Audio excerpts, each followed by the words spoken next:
Bismillahirrahmanirrahim. Assalamualaikum warahmatullahi wabarakatuh.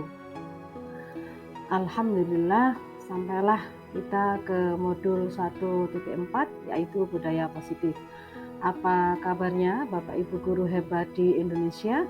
Pada kesempatan kali ini, perkenankan dan izinkanlah dengan saya Arini Hidayati, calon guru penggerak angkatan 7 dari SMA Ma'arif NU Pandaan Kabupaten Pasuruan.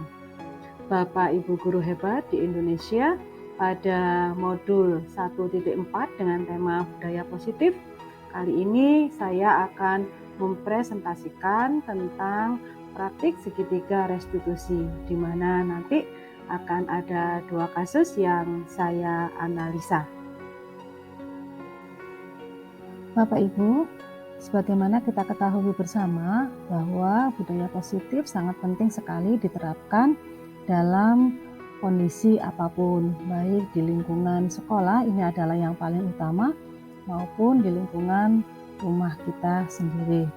Nah, kali ini saya akan menyampaikan demonstrasi kontekstual tentang praktik segitiga restitusi, di mana nanti kita akan menganalisa 2 buah kasus yang saya alami saat saya mendampingi siswa di lingkungan sekolah. Nah, pada kasus yang pertama, ketika saya sedang mengajar, saya melihat seorang siswa sedang menunduk. Nah, saya pikir dia tertidur, ternyata dia sedang sibuk bermain HP.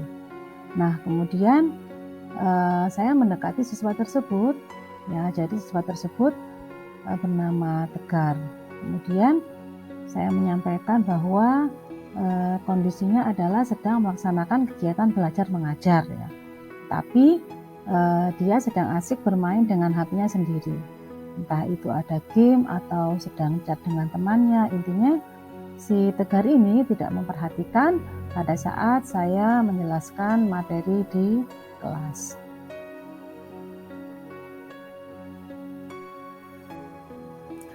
Nah, Bapak Ibu, dari kasus yang sudah saya jelaskan tadi, kita akan lanjut pada keyakinan kelas, di mana keyakinan kelas ini sudah kita sepakati pada saat awal pembelajaran.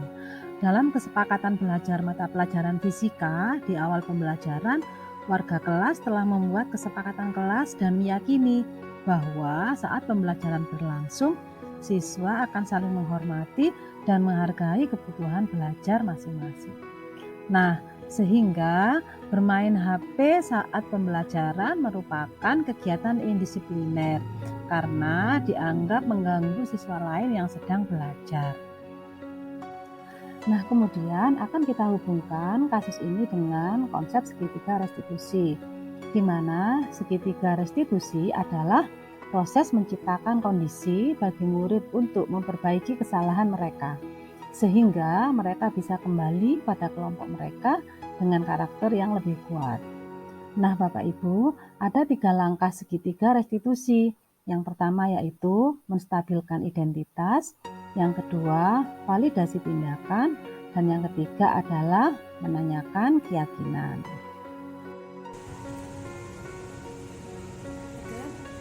Tadi kesini disuruh siapa?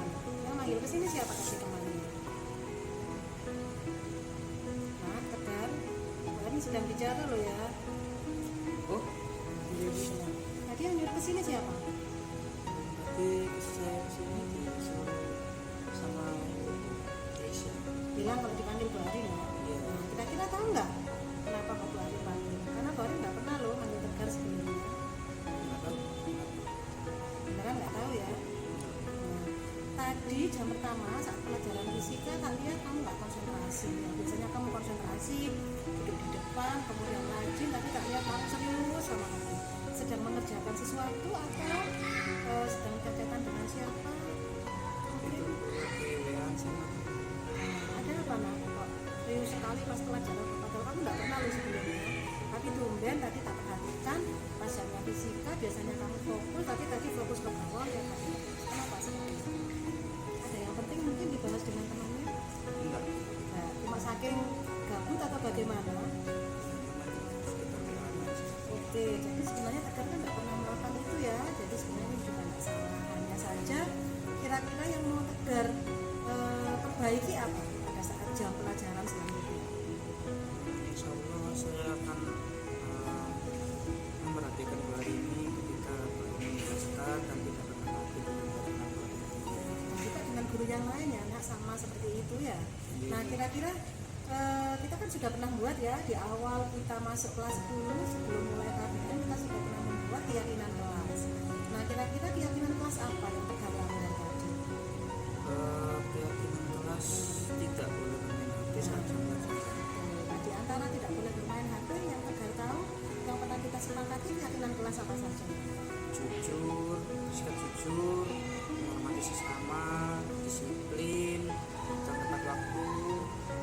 Yang terakhir tidak bermain HP saat jam kelas. Berarti Tegar sudah paham ya bahwa keyakinan kelas itulah yang harus kita ikuti. Jadi Tegar hanya dalam satu kelas harus meyakini bahwa yang sudah kita sepakati itulah yang akan kita jalankan ya. Jadi lain kali kalau pas jamnya fisika tetap jam pelajaran lain juga seperti itu ya, HP dikasihkan kecuali guru memberikan instruksi, nak keluarkan HP-nya untuk mencari materi ini.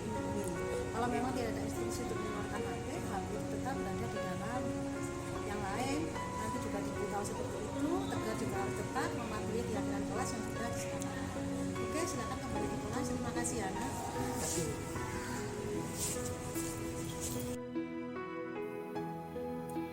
Bapak Ibu, berikut adalah kasus kedua. Pada suatu hari, di hari Jumat, saat itu saya melaksanakan KPM fisika di kelas. Nah, saya melihat ada satu siswa yang memakai seragam olahraga dan berbeda dengan siswa yang lain. Kemudian siswa tersebut saya panggil dan siswa tersebut bernama Rengganis. Nah, pada kasus yang tadi saya jelaskan, kita akan kembali kepada keyakinan kelas Bapak Ibu.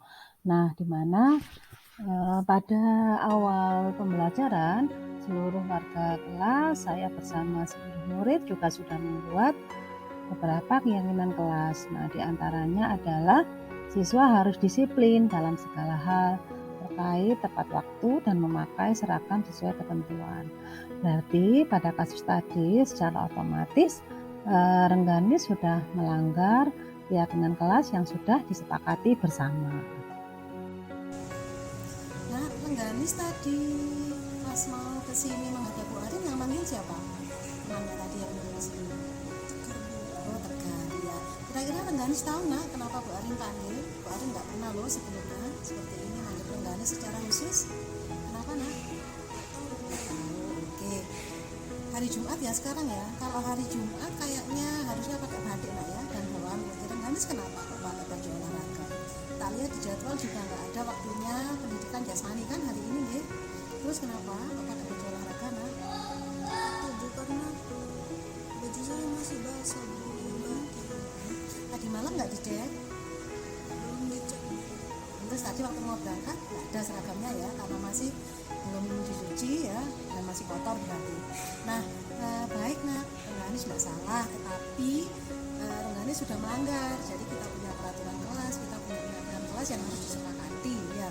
Nah, kira-kira minggu depan supaya Rengganis tidak melanggar lagi, bagaimana yang Rengganis lakukan? Apa itu? Nanti malamnya hari Kamis saya akan cek di semua perlengkapan. Nanti saya siap Apa aja yang harus dicek? perlengkapan sekolah sama buku-buku. Semuanya harus sudah siap ya, sehingga nanti hari Jumatnya berangkat tidak ada yang tertinggal dan sesuai dengan aturannya. Nah, kita sudah pernah membuat keyakinan kelas ya di awal pembelajaran kelas 10. Kira-kira keyakinan kelas apa yang Rengganis langgar saat ini dengan tidak memakai seragam sesuai hari? Disiplin ya, berarti Rengganis sadar bahwa sekarang tidak disiplin ya karena tidak menggunakan seragam pada waktunya. Kalau keyakinan kelas yang lain apa saja yang pernah kita sepakati nah? Jujur, disiplin, datang tepat waktu, tidak bermain HP, sama menghargai. Nah, oke. Jadi sekarang Rengganis harus lebih memperbaiki diri lagi, kemudian harus disiplin dengan tidak melanggar peraturan ya. Kedepannya harus berubah seperti itu. Harus diingat-ingat lagi bahwa selama proses pembelajaran harus menjadi lebih baik lagi. Gitu ya nak ya. Baik, silakan kembali ke kelas nak.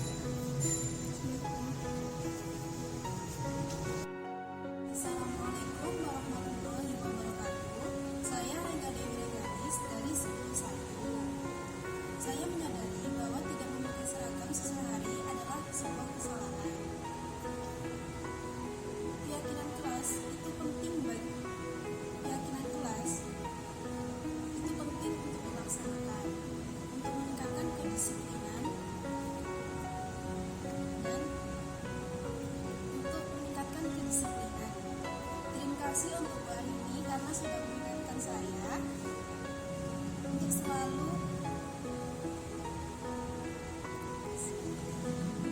di sini. Terima kasih. Wassalamualaikum warahmatullahi wabarakatuh. Assalamualaikum warahmatullahi wabarakatuh. Saya Langit Tegar Prasetyo dari kelas 10-1 setelah mengikuti restitusi bersama Bu Arini, saya menyadari bahwa apa yang saya lakukan adalah hal yang salah, dan saya mengetahui betapa pentingnya keyakinan kelas yang ada.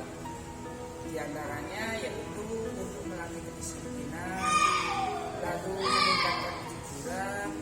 Selain itu, keyakinan kelas juga dapat memperbaiki diri saya menjadi lebih baik lagi. Terima kasih buat Bu Arini yang sudah memberikan restitusi kepada saya. Semoga Bu Arini selalu sehat selalu, panjang umur, dan berdoa Allah Subhanahu wa Ta'ala. Sekian dari saya, bila ada kesalahan kata, saya mohon maaf yang sebesar-besarnya. Wassalamualaikum warahmatullahi wabarakatuh.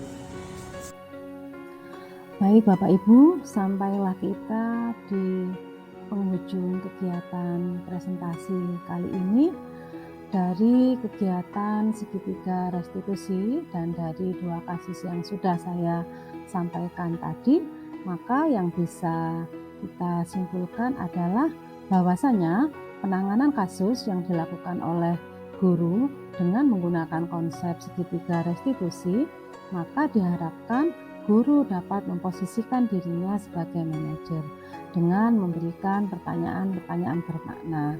Nah, hal ini bertujuan supaya murid menjadi lebih mandiri, percaya diri, dan bertanggung jawab.